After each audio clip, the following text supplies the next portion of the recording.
Mantan Menteri Perdagangan Thomas Trikasi Lembong alias Tom Lembong jelang sidang dugaan korupsi impor gula 17 Juni lalu tampak sibuk memamerkan bakat terpendamnya. Dalam unggahan di media sosial Instagram, Tom tengah merapikan sendiri meja sidang yang rusak dengan menggunakan lem. Ada bakat terpendam rupanya, Pak. Kesel nih. Apa? Ngeganggu. Apa? Mengganggu. Mengelupas terus. Sementara itu pada kesempatan lain terlihat postingan di media sosial Tom Lembong bersama penasihat hukumnya Zaid Mushafi menikmati sebotol kopi dan air mineral dalam ruang sidang.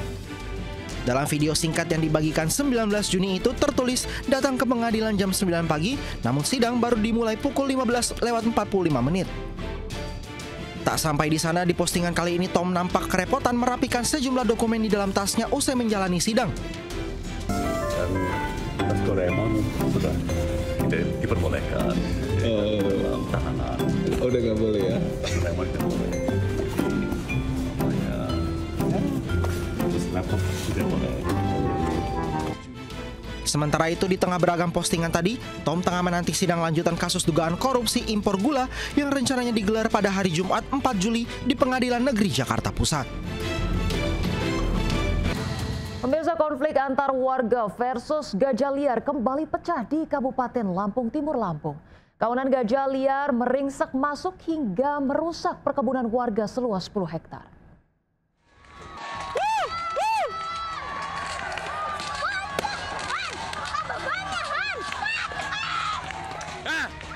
Kawanan gajah liar penghuni Taman Nasional Waikambas kembali memasuki wilayah permukiman warga. Kali ini konflik warga versus gajah terjadi di Desa Braja Asli, Kecamatan Wai Jepara, Kabupaten Lampung Timur. 6 ekor gajah dilaporkan telah mulai memasuki area persawahan warga. Masyarakat desa bersama aparat gabungan pun berusaha mengusir mamalia raksasa tersebut agar dapat kembali masuk ke habitatnya. Hingga berupaya selama kurang lebih 10 jam, gajah akhirnya kembali ke hutan kawasan Waikambas. Kejadian gajah masuk ke permukiman bukan baru kali ini terjadi. Kawanan gajah liar sudah terus keluar area hutan sejak 4 bulan terakhir. Warga pun mengaku telah merasa lelah menghalau gajah dan menuntut ganti rugi ke pemerintah atas seluruh kerugian yang mereka alami akibat ulah gajah liar tersebut. Dari Lampung Timur, Lampung, Tinus Listanto, iNews melaporkan. Selain di Cilegon, pemirsa, puluhan orang tua juga menggeruduk SMA Negeri 3 Tangerang Selatan, Banten gara-gara anaknya tidak diterima jalur domisili. Para orang tua bahkan memblokir akses masuk sekolah dengan cor. Sambil berorasi dan membawa spanduk tuntutan, puluhan orang tua siswa menggeruduk SMA Negeri 3 Tangerang Selatan, Banten.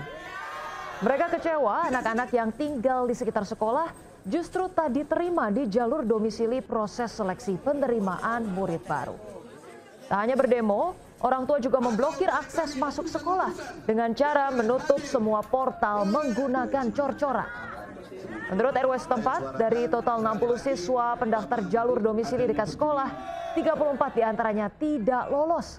Sementara Kepala Sekolah SMA 3 Tangerang Selatan menyatakan keputusan SPMB sepenuhnya kewenangan Dinas Pendidikan Provinsi Banten, bukan ditentukan pihak SMA.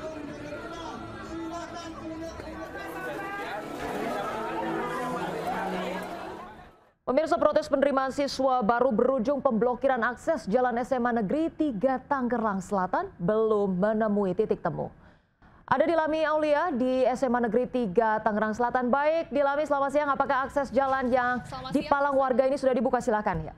Warga RW 10 hingga RW 16 Bedabaru, Kecamatan Pamulang, Tangerang Selatan melakukan penutupan akses jalan menuju ke SMA Negeri 3 Tangerang Selatan, di mana ada 2 portal yang digunakan untuk menutupi akses masuk, di mana di sini adalah tempat atau jalur motor dan juga mobil dapat masuk ke SMA Negeri 3 Tangerang Selatan. Selain ada portal yang dicor, ini juga ada spanduk, ya, beberapa spanduk yang bertuliskan mengenai menuntut keadilan akan anak-anak lingkungan yang bisa bersekolah di SMA Negeri 3 Tangerang Selatan. Nah, kemudian aksi kemarahan warga ini dipicu masyarakat atau warga sekitar sini, anak-anaknya tidak diterima walaupun memiliki nilai akademis yang baik. Nah, inilah yang memicu amarah dari warga. Nah, untuk mengetahui tanggapan dari pihak sekolah. Kita sudah bersama dengan Pak Liman selaku guru dan juga panitia sistem penerimaan murid baru di SMA Negeri 3 Tangsel. Bapak, ini bagaimana terkait dengan amarah warga yang memblokir akses jalan?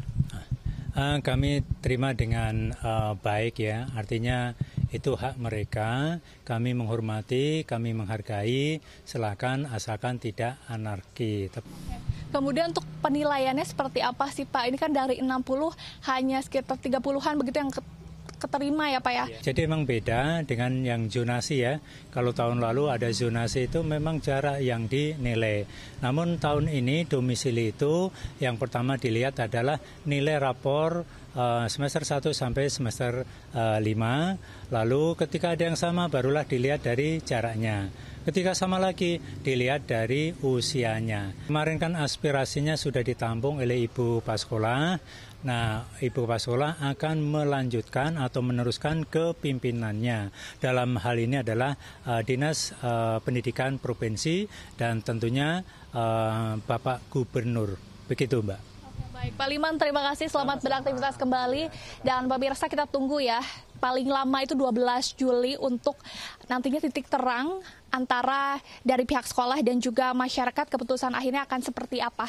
Untuk sementara demikian, kembali ke studio Rosa.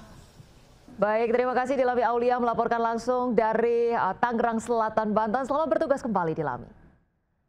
Pemirsa, memasuki tahun ajaran baru, warga berburu seragam dan perlengkapan sekolah di Pasar Mester Jatinegara, Jakarta Timur.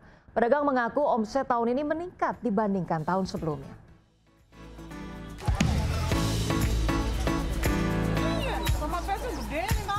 Pasar Mester Jatinegara, Jakarta Timur mulai ramai pengunjung yang mencari perlengkapan sekolah. Dari buku tulis hingga seragam sekolah kini diburu pengunjung. Peralatan menulis banyak dicari orang tua murid di samping sepatu dan perlengkapan lainnya. Menurut pembeli, harga perlengkapan sekolah di pasar ini lebih terjangkau. Seragam sekolah dijual dengan harga beragam mulai dari Rp120.000 hingga Rp140.000. Pedagang merasa senang karena keuntungan pada tahun ini meningkat dibanding tahun lalu. Mereka juga berharap keuntungan dari penjualan perlengkapan sekolah terus naik hingga mendekati hari masuk sekolah nanti. Dari Jakarta, Rio Manik, iNews melaporkan.